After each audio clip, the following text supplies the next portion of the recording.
welcome back to Riri in the Kitchen. I realized I've never showed my face on my YouTube channel before, so I just wanted to go ahead and say hi. And we're just gonna get started with prepping for the jollof rice, chicken stew, pork stew, and riro, which is a spinach stew that's Nigerian. So let's get started.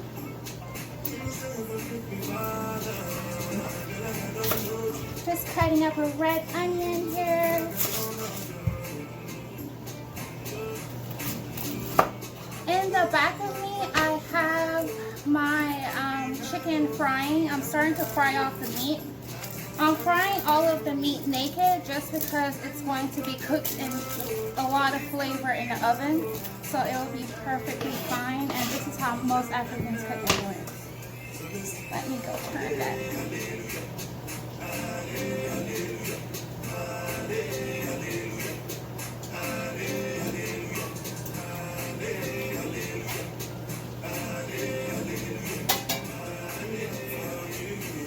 All right.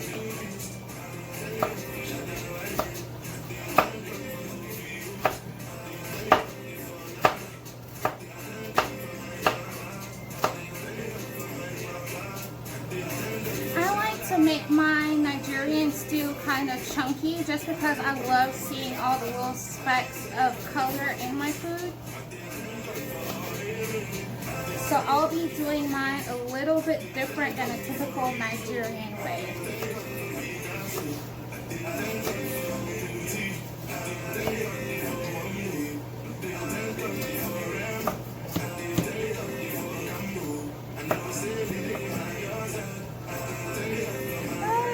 Are making me cry.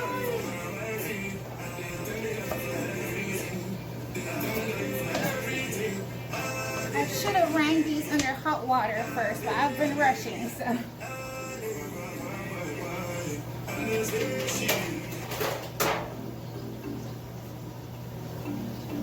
Just want to throw all of this into a pan so it could be out my way. We're off the beaten path. Snacks for the curious. And we're curious if you know this sound. Wind chimes, bells. Oh, They're my actually eyes. ceramic bowls fresh from the kiln. We're going to let them chill before serving snacks made with real veggies. Keep feeding your curious at offtheeatenpathsnacks.com. I'm in a crazy rush, so I'm chopping these like super roughly. I have only 2 hours to make all of this food.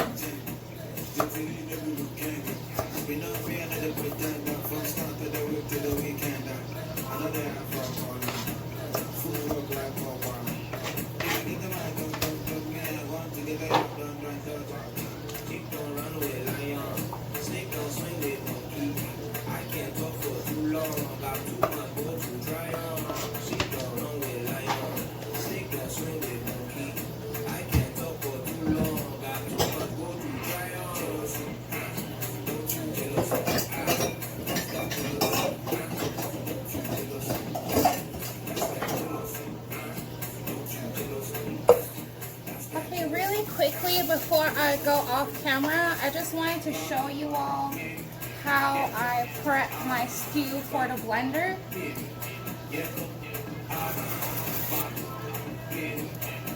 I have a little trick.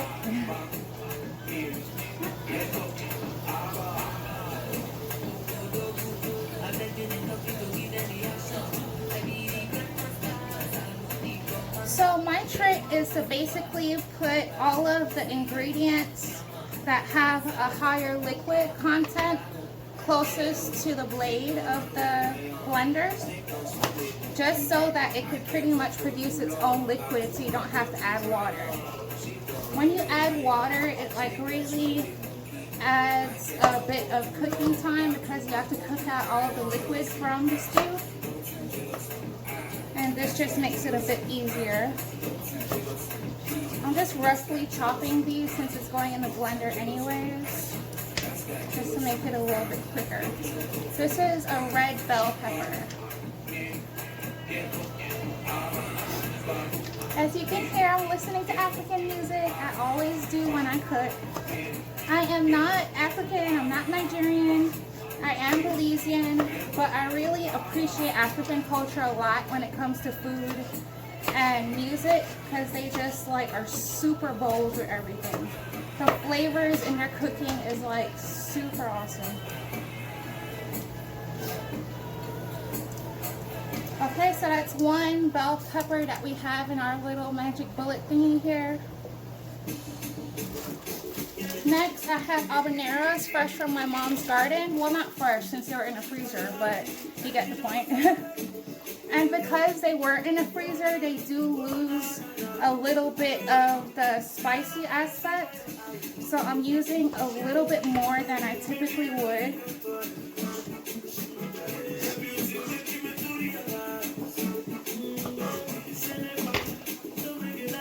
Okay, so that's 3 habaneros in there. I think I'll do one more just because these aren't spicy at all. Okay, lastly on top, I'll chop up the tomatoes. The tomatoes have the most liquid content, so I want to put that closest to the blade of the blender.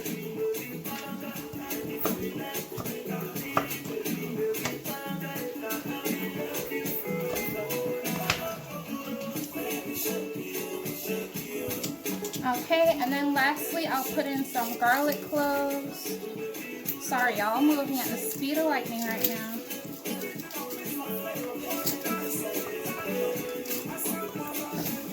A trick that my mom taught me for garlic is to smash it. So you just take your knife and smash it, and then all of the skin easily comes off if you're not shaking and rushing like I am right now.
Last batch of chicken is in there. I'm just going to add a bit more garlic just to pack in a flavor.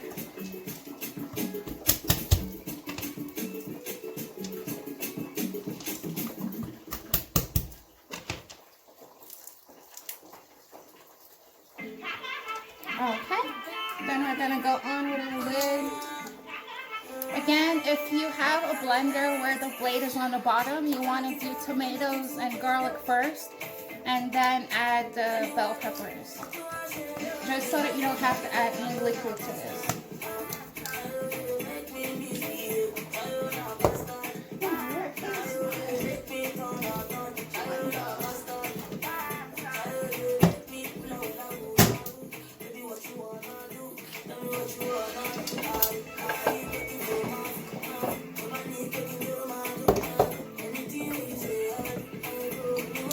Sorry y'all, this is gonna get loud.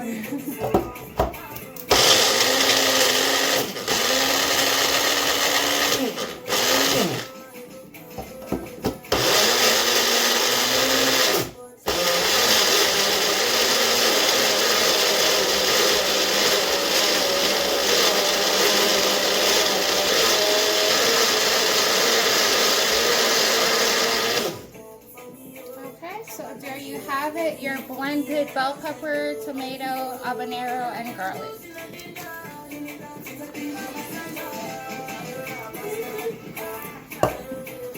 Alright, so the rest of the video I'm just going to be showing you from my point of view, just so that you can see everything that I'm doing. Have a good one, y'all. Hope you enjoyed this video.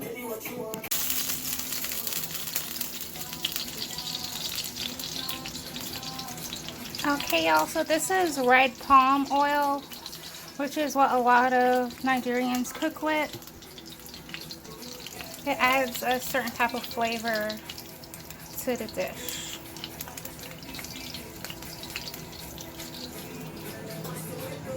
Okay, next we're gonna go in with all of our veggies. I am going to leave a little bit of the onions and bell peppers out just because I want to put a little bit more in my jollof rice to kind of see the specks in it.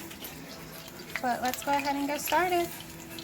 Okay, now that our veggies are all fried up, I'm going to go in with the paste that we made with the red bell peppers, tomatoes, habanero, and garlic.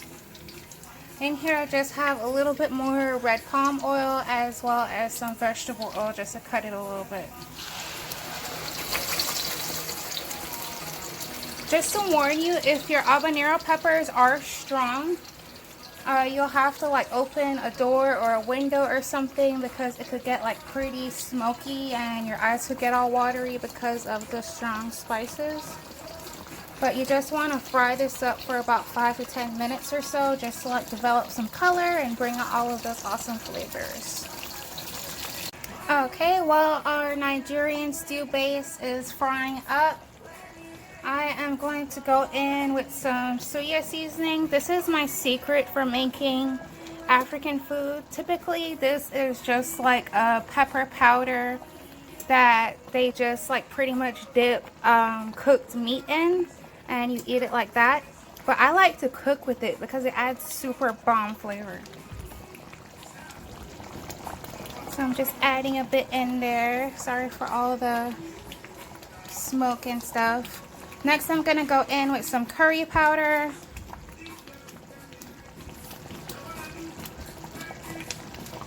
Splattering everywhere, y'all.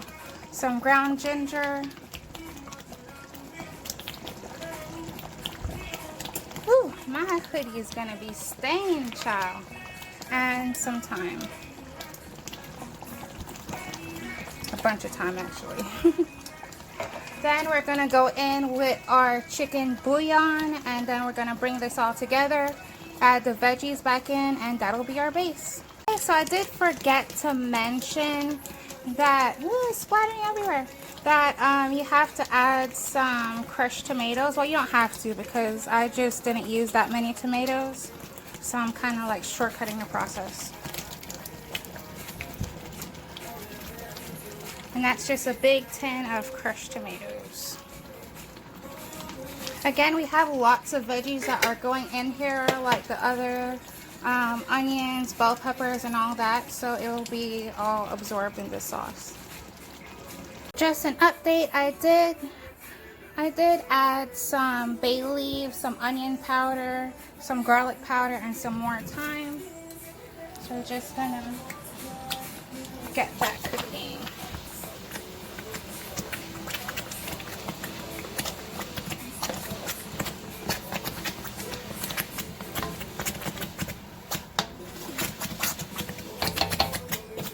Okay, now that our base is all done, I am just going to take some and put it on our meat over here. This is just some pork chops that I fried naked, and then I covered in some curry powder. Then I just threw it in the oven to just continue the cooking process while I was working on the stew.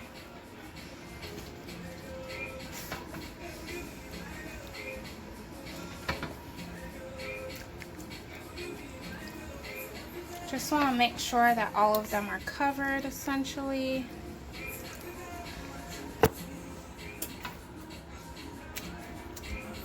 Okay, then what I'm gonna do is just put some sliced onions and green bell pepper and add a little bit of water to this, then throw it back in the oven for about an hour. Really quickly, what I did was add a packet of sazon. It has cilantro and achiote in it, or as we call it, ricardo in Belize. And I added some more chopped vegetables and some black pepper on here as well, and a little bit of water. I'm just gonna pop this in the oven for about an hour, hopefully. Okay, so for the jollof rice, what I did was take 2 cups of the base that we made earlier. Then I added some more chicken seasoning and some more garlic powder, some more thyme, and another bay leaf. And I just washed the rice, so I'm just gonna put the rice in there and add about 4 cups of water. Okay, now for the spinach stew, I have some of the base that we made earlier and some more chopped up vegetables. And I'm going to add some crayfish bouillon to that.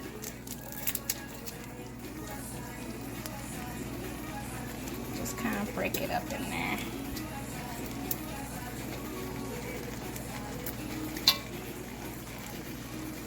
And then later on, I am going to add some dried shrimp, as the recipe calls for. And then I'll show you how it all comes together. Okay, so what I did was add some water to this, and I added the dried shrimp so that it could kind of like rehydrate in this. I'm just gonna let it cook for a couple minutes, and then I'm gonna add our chopped spinach to it and cook that down.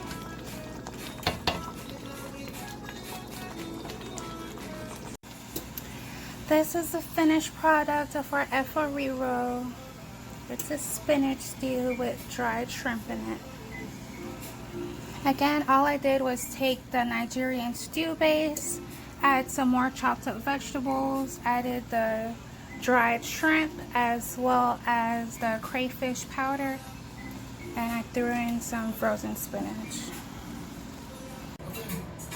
Alright, so here is our finished jollof rice. What I did after pouring the rice into our mixture was throw it in the oven for about 30 minutes just so it could finish off.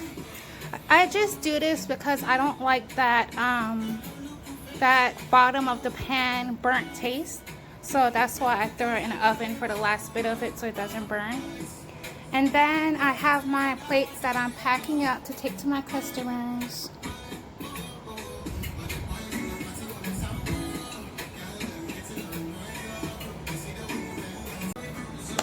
This is the finished product of the chicken. I did the same thing that I did to the pork. I just added the stew base, added some water, added some extra black pepper and some chopped up veggies.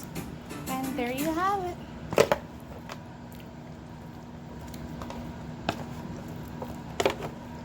Super good. Alright y'all, this is a finished product. Lastly, I did boil some eggs and peel them, and I just tossed them in the gravy that we made. These are the chicken ones. Most people wanted pork chops.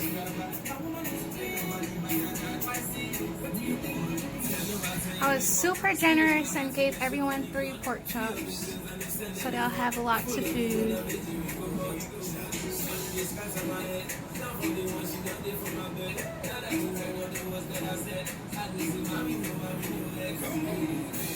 Oh, I forgot an egg there. Good thing I did this video so I could see.